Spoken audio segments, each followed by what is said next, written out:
fx equal, dia dah bagi function x ialah negative x squared plus 6x minus 5. Define for x more than m. M is a constant.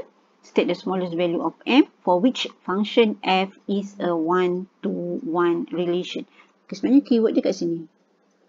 1-to-1 relation. Okay, cuba kita lukis sikit graf dia. Macam mana rupa graf dia? Lebih kurang macam ni lah. Okay, lebih kurang macam ni.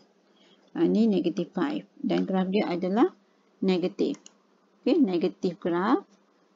Okay, maksimum graf. Jadi kita cuma tahu y-intercept tapi kita tak tahu maksimum dia berapa. Okay, pada keadaan mana graf ni menjadi 1-to-1 relation? Okay. 1-to-1 relation kalau kita ambil x more than m. Okay, kalau kita letak, let's say kita letak m tu di sini. Okay. Graf ni takkan jadi 1-to-1 relation sebab nilai m, nilai y pada keadaan y dekat sini, dekat A ni, ada dua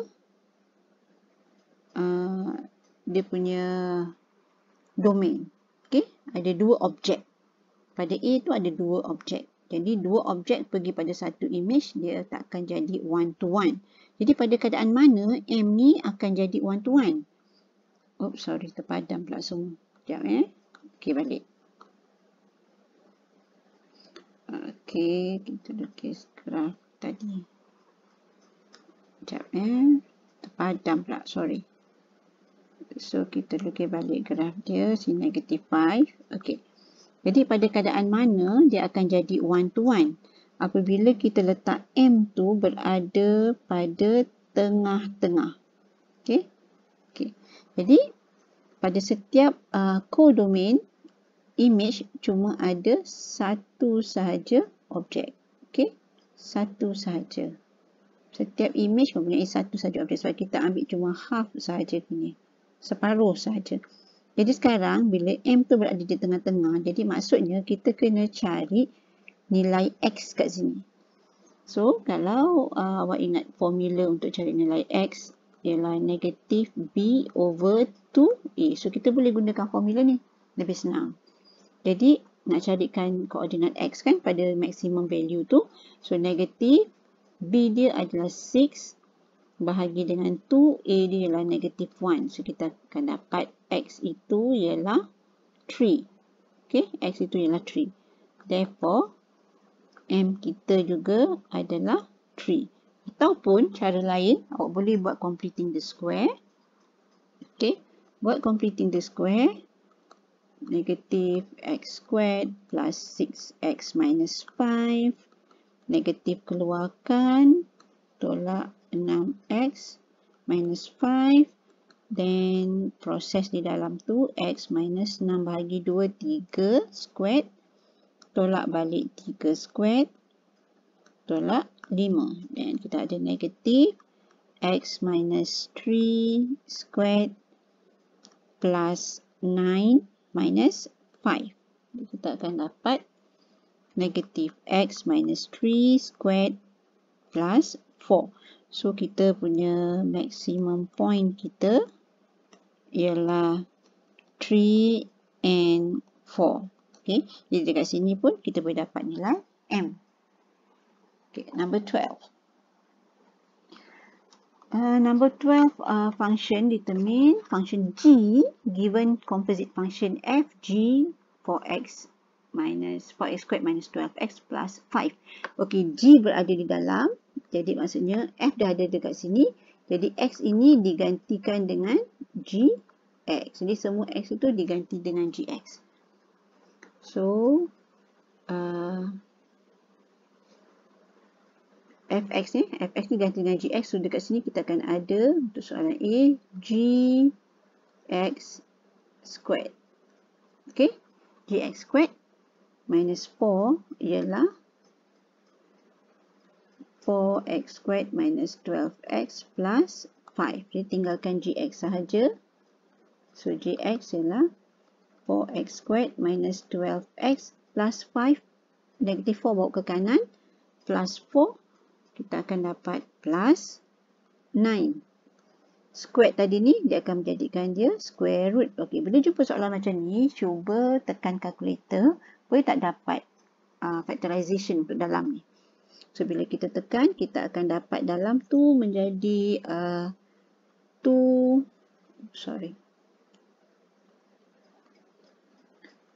2x minus 3 darab dengan 2x minus 3. So, 2x minus 3 squared. Okay, dan akhirnya nilai dia adalah 2x minus 3. Okay, macam tu. Dan untuk soalan B, the value of GF4. Okay.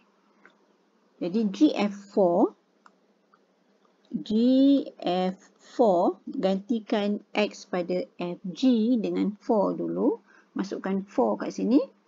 So, kita ada F4, dia akan jadi F squared minus 4. Dia akan jadi 12. Okay. Jadi, kita akan ada G12. So, masukkan dalam GX, dekat X ni masukkan 12. So, kita akan ada 212 minus 3 dan kita akan dapat jawapan dia 21. Okay. Number 13. Okay. Yang ini macam mana cara kita nak buat ni? Nak selesaikan sekarang. Kali ni kita nak dapatkan nilai N. So, dekat sini kita nampak 8 pun boleh tukar pada 2 power of 3. Okay. So, kita tukar dulu. Apa yang kita nampak, kita tukar dulu. Dan yang dalam ni, bila tolak dengan tambah, biasanya cikgu akan pesan suruh pecah-pecahkan. 2n times 2 power of 2 minus 2n times 2 power of 1 plus 2n times 2 power of negative 1. Okay, yang belakang tak tahu nak buat apa, biar je dulu. Okay. Dan dekat sini, kita tak boleh darabkan 2 power of 3 ke dalam setiap satu. Nak buat apa kita darabkan setiap satu? Sebab kita dah keluarkan dia kan. So, tengok yang dalam ni, apa yang sama? 2 power of n. So, 2 power of 3, keluarkan 2 power of n. So, yang dalam tu tinggal balance yang tanpa n. 2 power of 2 minus 2 plus 2 power negative 1 equal to 5, 2 power of n power of 2. Okay. Jadi dekat sini, kita selesaikanlah yang dalam ni. Yang dalam ni, kalau kita selesaikan, kita akan dapat 2 power of 3 times 2 power of n times dengan 5 over 2 equal to 5 2n power of 2. Okay. Di sini kita nampak ada 2 power of n power of 2 dan ada 2 power of n. Jadi kita sekalikan dia, bawa ke sebelah kiri dan nombor-nombor 2 power of 3 dengan 5 over 2 kita bawa ke sebelah kanan. So dia akan jadi 2 power of n bahagi dengan 2 power of n power of 2 equal to 5. Yang ini bila kita selesaikan kita akan dapat 20. So bawa ke bawah jadi 20 kat bawah. Di sini base dia sama. So kita boleh sekalikan 2n minus n power of 2 equal to. Yang ini kita boleh simplify. Dia akan jadi, ini adalah 1 over 4. Ataupun dia adalah 1 over 2 power of 2 ataupun dia adalah 2 power of negative 2. Okay. So, kita boleh tulis kat sini 2 power of negative 2. 2 dengan 2 dah boleh buang. So, selesaikan. Cikgu nak bawa semua sekali ni. Bawa semua sekali ni pergi ke kanan sebab ada negative n squared ya. Nak positifkan dia. So, n squared minus n minus 2 equal to 0. Kita buat factorization. N minus 2. N plus 1 equal to 0. So, n equal to 2 or n equal to negative 1. Okay. So, soalan pun minta solve. So, kita dapat dua nilai n. Right? Okay. Soalan 14. Soalan 14 ni macam agak pelik sikit. Ni base 3, ni base 15, ni base 5. Lepas tu kita nampak macam 15 boleh aja macam 3 times 5. So, nak mula macam mana? Okay. Kalau cikgu akan mulakan daripada yang 15 ni dulu. Okay. Kita changing base log m over log 15 ni cikgu tukar kepada 5 times 3.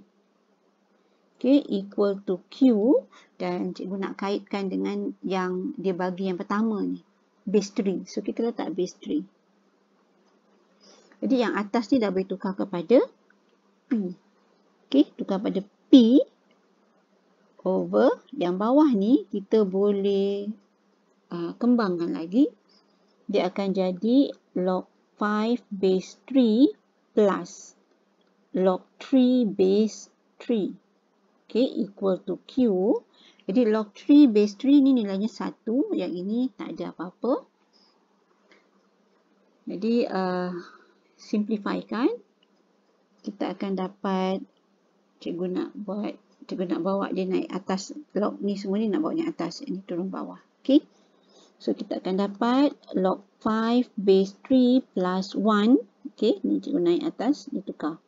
Equal to P over Q.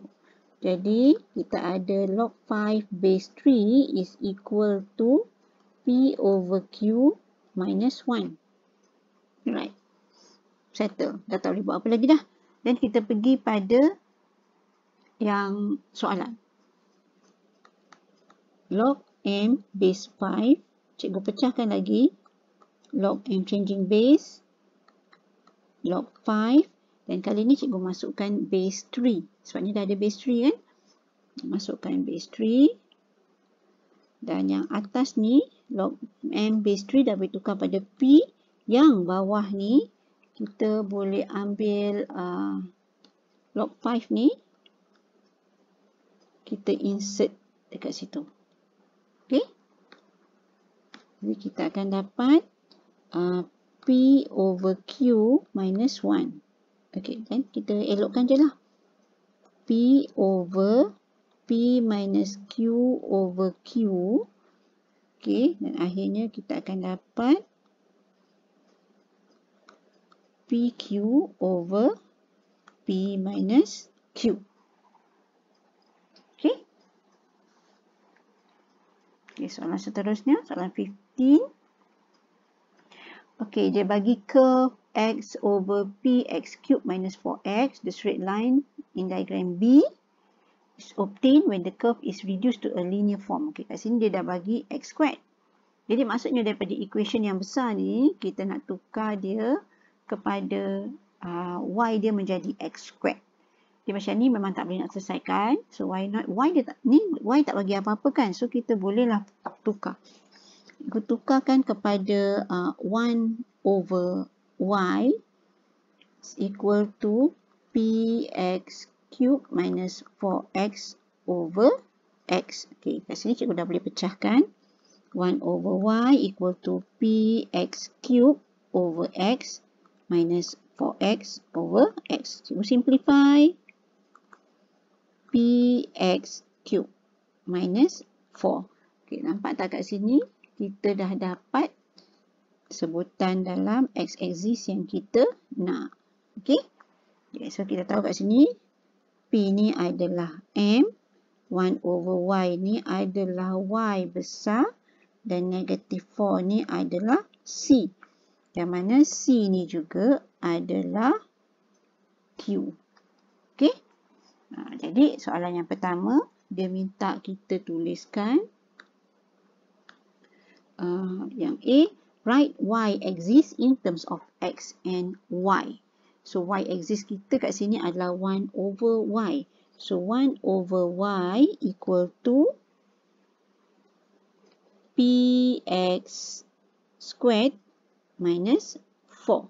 Okay, P kita boleh cari tak? Sebab kita dah tahu Q kan? Dah tahu Q, so kita bolehlah cari P. Okay. Jadi maksudnya dekat Q ni, koordinat dia adalah x dia adalah 0, y dia adalah negatif 4. So kita dah boleh cari gradient. So kita cari gradient. So maksudnya nilai P kita lah. P kita ialah gradient. Ni negatif 4. Sorry, terpadam. Jadi 2 plus 4 over 3 minus 0. So, P kita adalah 6 over 3, P adalah 2. Okay? So, therefore, kita dah boleh tulis balik semula soalan A tu 1 over Y, 2x squared. Tadi dia nak, soalan A ni dia nak in terms of X or and Y. Dia tak nak ada P. Jadi, kita kena tulis balik. Okay, so settle yang A. Dan secara automatiknya kita akan dapat terus nilai untuk B. So, P kita ialah 2 dan Q kita adalah negatif 4.